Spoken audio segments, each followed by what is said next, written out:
La fac n'est pas toujours ce que l'on croit. La fac n'est pas toujours ce que l'on croit.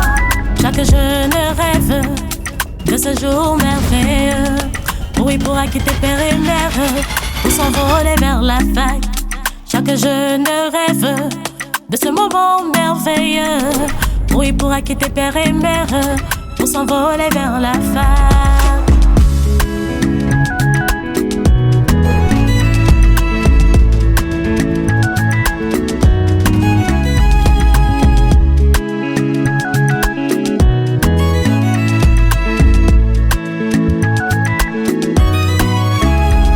Chaque jeune rêve de ce jour merveilleux où il pourra quitter père et mère pour s'envoler vers la fac.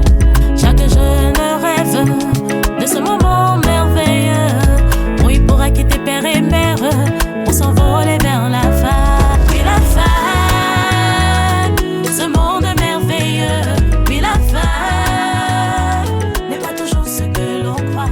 Puis la fac, l'université et ses rêves. Puis la fac n'est pas toujours ce que l'on croit. Dylan, mais qu'est-ce que tu fais ici? Mais, tu connais Dylan? Oui. C'est le gars qui a brisé mon cœur à mon arrivée en fac. Celui dont je t'avais parlé là. Quoi? Tu la connais? Oui, c'est la fille dont je te parlais que j'ai rencontrée le premier jour au campus et les choses n'avançaient pas là. Et toi, tu la connais comment? Mais c'est la fille dont je t'ai dit qu'à la chorale qui était enceinte là, non? Quoi? Mais tonton Raoul, ça veut dire que toi tu es votre femme de dire ça. Mais tu es également dans Esther. Ah bon, donc il s'agit... Tu me conseillais même. Mais tonton Raoul. Taisez-vous! Attendez que je mette un peu de l'ordre dans mes pensées. Donc vous connaissez tous les deux gars qui m'ont brisé le cœur. Et le seul garçon que je trouve sérieux. Oui, ce sont mes voisins de la cité. En plus, en plus, vous êtes dans la même cité. Oh Seigneur, dis-moi que c'est un rêve, s'il te plaît. Dylan, donc depuis tout ce temps, tu étais à 100 francs de moi. C'est la sortie de la ville ici. Stop. Et toi, Raoul, responsable de la chorale, aimé et respecté de tous. Tu disais que tu m'aimais, non? Tu disais que sans moi, ta vie n'a pas de sens, non? Dis-moi un peu. Depuis plusieurs mois où tu ne m'appelles plus, où tu évites mes appels là, ta vie a un sens. Dis-moi si ta vie a un sens, dis-moi!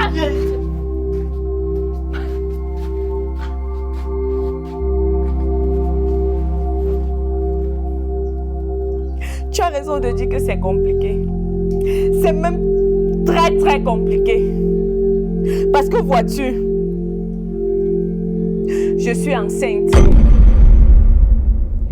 Et je n'ai aucun souvenir d'avoir eu des rapports sexuels avec un homme. Quoi?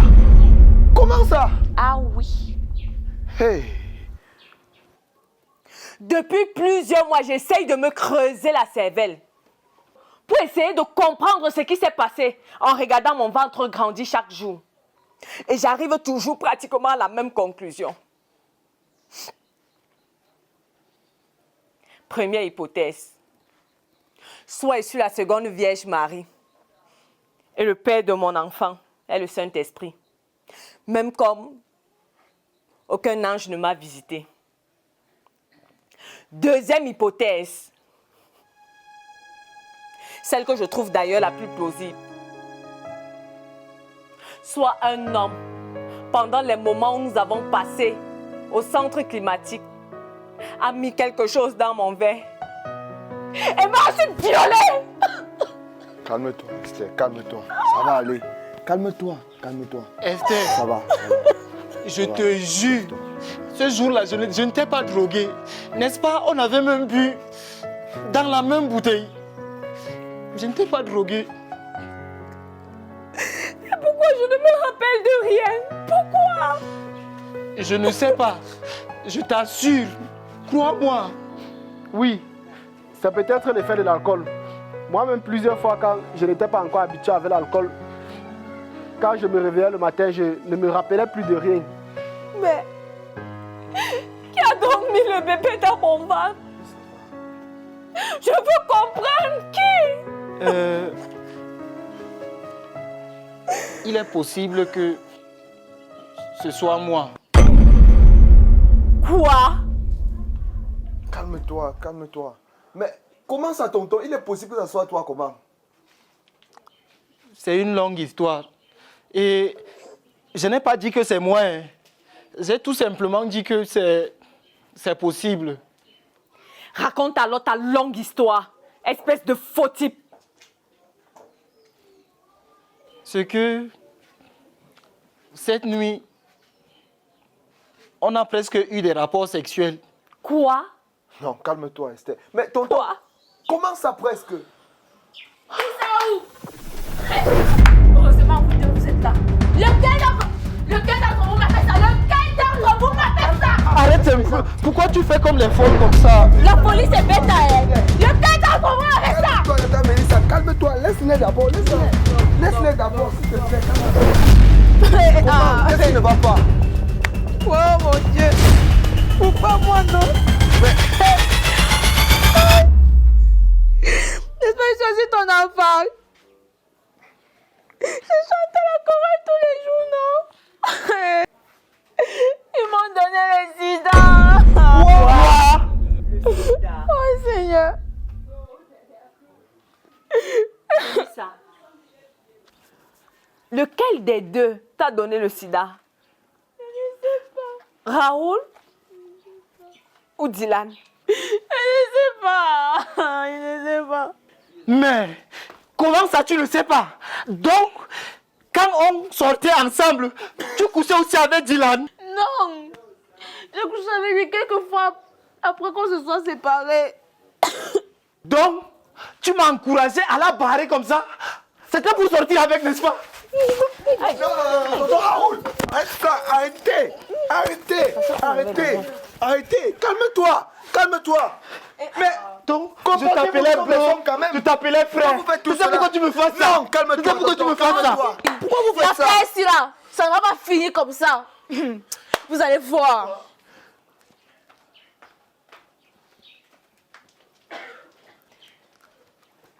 Raoul. Tout à l'heure, tu as dit qu'on a eu des rapports sexuels non protégés, n'est-ce pas? Réponds-moi, s'il te plaît! Oui. Je crois. Je crois qu'on a eu des rapports sexuels. Donc, si Mélissa a le sida, ça veut dire que toi, tu as le sida. Ça veut dire que... Non, Esther, lève-toi. Esther, les gars, aidez-moi, non? Aidez-moi, Esther, qu'est-ce qui ne va pas? Elle respire encore, et puis elle respire encore. Portons-la, allons avec elle à l'hôpital. Oh Seigneur. Oui, Seigneur.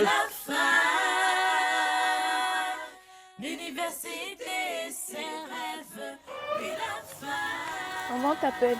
Ah, merci. Encore le persil. En tout cas.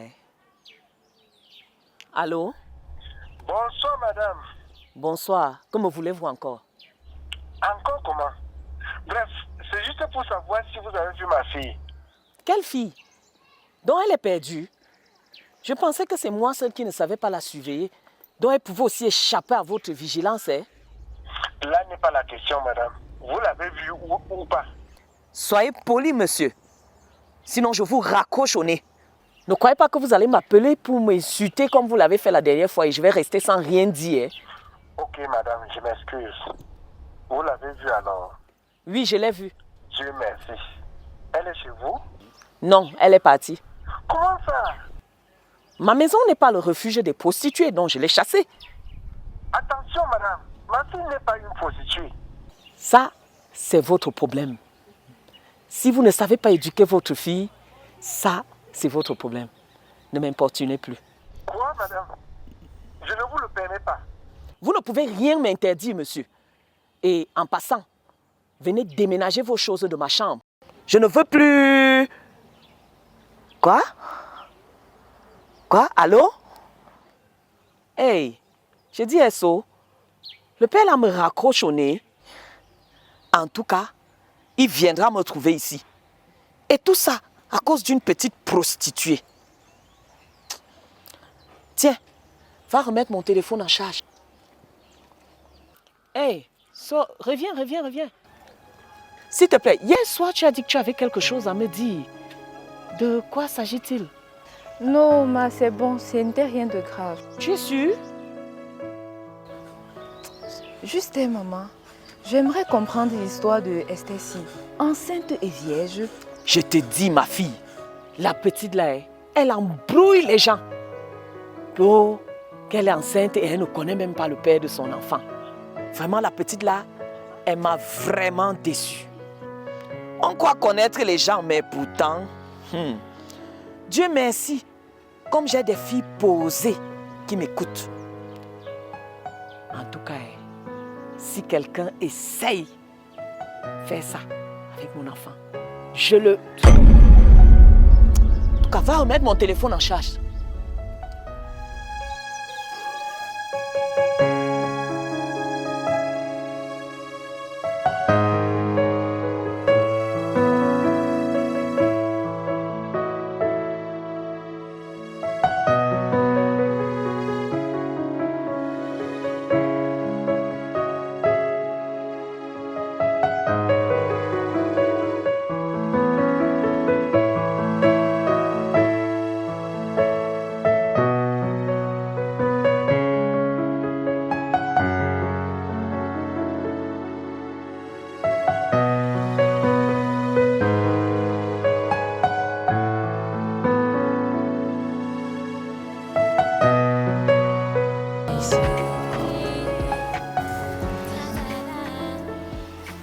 Narcisse, qu'est-ce qui s'est passé? Écoute, Esther, couche-toi, repose-toi. Tu as eu un malaise, tu t'es évanouie. Ah, attends, je me rappelle. J'ai le sida. Narcisse, j'ai le sida. Non, Esther, écoute. Rien n'est sûr pour l'instant. Mais tu n'as pas écouté ce que Mélissa a dit. Elle a dit que c'est Raoul qui lui a donné le sida. Et si pas après, il m'a mise enceinte. Ça veut dire que j'ai le sida, non? Écoute, Esther. On va trouver une solution.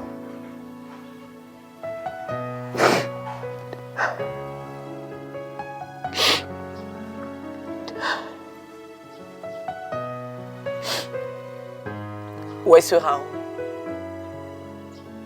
Qu'il vienne ici m'expliquer comment il a fait pour me mettre enceinte. Et ensuite m'effacer la mémoire. D'accord. Je pense qu'il peut être dans sa chambre. Je peux aller le chercher.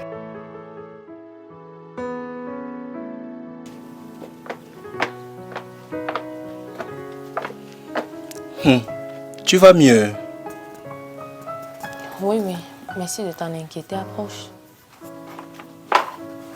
Assieds-toi près de moi, s'il te plaît. Bon, je vous laisse entre vous. D'accord. Merci, Narcisse. À tout à l'heure. Raoul, je veux qu'on cause.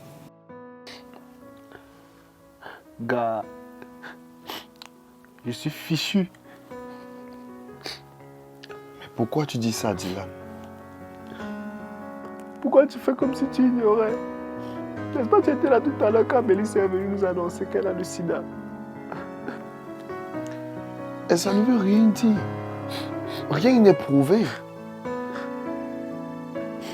On peut voir qu'elle a contacté ça avec quelqu'un d'autre après toi.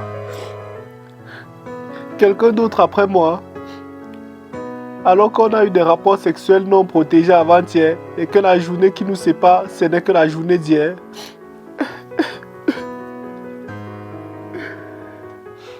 Dylan, si je dis que je te comprends, c'est que je te mens.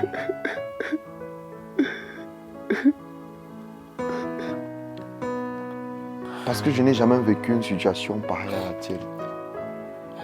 Mais tout ce que je peux te dire, c'est que rien n'est perdu. Il y a encore de l'espoir. Quel espoir pour un jeune de mon âge avec le sida? C'est comme si on venait de me condamner. Ne dis pas ça, Dylan.